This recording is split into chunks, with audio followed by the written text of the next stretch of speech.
أحبائي، أهلا وسهلا بكم مجددا في قناتي Everyday مع نوال. قبل ما ابتدي فيديو النهاردة أنا حابة أشكر كل الناس اللي انضمت للقناة. أشكركم على تشجيعاتكم وأشكركم على تفاعلكم الإيجابي مع الفيديوهات. فيديو النهاردة هنتكلم على مشكل بيعاني منه الكثير من النساء والرجال والأطفال كذلك، هو مشكل تساقط الشعر. المشكل ده علشان نعالجه لازم نعرف أولا مسبباته اللي يمكن إنها تكون ناتجة عن مرض عضوي، واللي أهم الأمراض اللي بتسبب الموضوع ده هو خلل في الغدة الدرقية. علشان كده لو إحنا بنشوف إن شعرنا بيتساقط بطريقة غير صحية، بطريقة مخيفة، أول حاجة نعملها إن إحنا نروح نحلل على الغدة الدرقية. لو ما عندناش مشكل في الغدة الدرقية نحلل كده على الأنيميا، لأنه لو عندنا نقص في الحديد ده بيؤدي إلى تساقط الشعر. لو ما عندناش لا مشكل في الغدة الدرقية ولا في الأنيميا فأكيد إحنا هنحاول نحل المشكلة دي عن طريق استعمال مكملات من فيتامينات ومعادن. والمكملات الغذائية اللي أنا باخدها هي باخد بيوتين، وده فعلا له نتائج هائلة لتطويل الشعر وإنباته. أنا بقالي سنة كده بستعمله ونتيجته فعلا فعالة. باخد حديد لأني عندي نقص دائما نقص في الحديد، ولما باخد الحديد باخد معاه فيتامين سي علشان جسمي يستفيد وياخد كل الحديد ويمتص كل الحديد اللي في الحباية. مش بالضرورة اخد اقراص الفيتامين سي، انا باخد مع الحديد يعني حبة كيوي او حبة برتقال او عصير برتقال او عصير حامض او اي شيء من الحمضيات اللي فيها فيتامين سي. وباخد كمان كولاجين، او كنت باخد كولاجين اللي بيجي في الحباية دي، والحباية كانت كبيرة قوي وكانت بتعمل لي كده مغص في المعدة، لغاية ما اكتشفت انه في طريقة طبيعية، وانا نزلت لكم الموضوع ده في فيديو سابق. الطريقة دي هي طريقة استعمال العظام في المرق. العظام دي بتكون غنية كتير بالكولاجين. الحاجة التانية اللي أنا باخدها هي الزنك، معدن الزنك، لأنه مفيد قوي للشعر كذلك.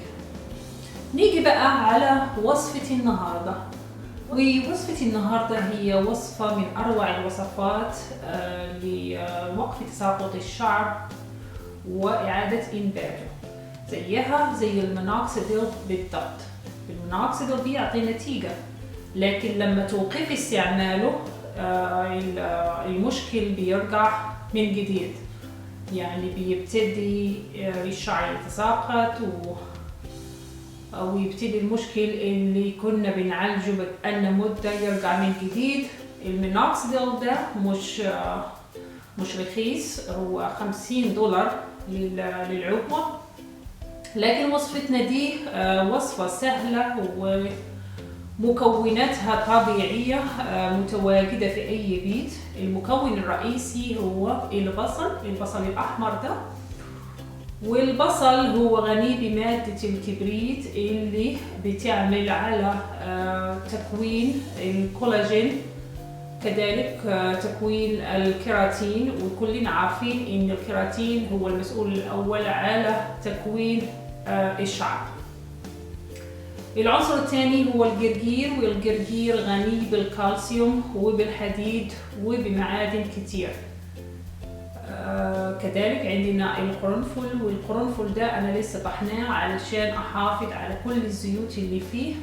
القرنفل ده هو اللي حيزيد رائحة البصل والثوم القوية. عندنا كذلك قرفة، وعندنا فلفل أحمر، والقرفة والفلفل الأحمر هيعملوا على تنشيط بصيلات الشعر. عندنا كذلك عسل طبيعي، وده فيه الكثير من المضادات الحيوية. وكذلك عندنا بعض من أضراس الثوم. ونبتدي إن شاء الله بالوصفة. هنحط الحاجات دي كلها على الخلاط مع ربع كوباية مية، ونضربهم كده لمدة 5 دقائق. بعد كده هناخد الخليط ده ونصفيه في قطعة قماش، والعصارة اللي هتطلع لنا دي هتكون عصارة للشعر الدهني، علشان فيها بصل، والبصل بيجفف الشعر، وعلشان فيها قرنفل وده بيعمل نفس الشيء. لو شعركم دهني هتكتفوا بالعصارة دي، تحطوها على شعركم وتعملوا بلاستيك غذائي زي ده، وتحطوا عليها فوطة مبللة نكون سخناها كده في الميكروويف لمدة دقيقة أو دقيقتين، ونعيد عملية الفوطة دي 3 أو 4 مرات، ونخلي الخليط ده على شعرنا 3 أو 4 ساعات. بعدين نغسله بالشامبو، وانا كنت حطيت على قناتي شامبو طبيعي للشعر الدهني، وكان من مكوناته اعشاب، والاعشاب دي حطيت معها قرنفل. وزي ما قلت لكم من قبل، القرنفل ده هيعمل على ازاله الرائحه الغير مرغوبه اللي بتحطها البصل والثوم. لو عندكم شعر جاف ومتقصف، لما تحصلوا على العصارة اللي احنا طلعناها من البصل والثوم والقرنفل والفلفل والجرجير والعسل، نضيف عليها موزة كاملة وكذلك صفار بيضاء، ونحطهم في الخلاط مرة تانية، ونضربهم كذلك ل5 دقائق. بكرر من جديد، الموزة تكون بقشرتها كده، نعملها في الخلاط ونضيف عليها العصارة اللي حصلنا عليها بعد ما عصرنا خليط البصل والثوم والجرجير والعناصر الأخرى. هنضيف كذلك صفار بيضاء للخلاط، ونحط الكل علشان ينضرب، وبعدين نحطه على شعرنا، وبنفس الطريقة نحط بلاستيك غذائي وكذلك فوطة بعد ما كنا سخناها في الميكروويف لمدة دقيقة أو دقيقتين، ونعيد المسألة دي 3 أو 4 مرات أو حسب الإرادة.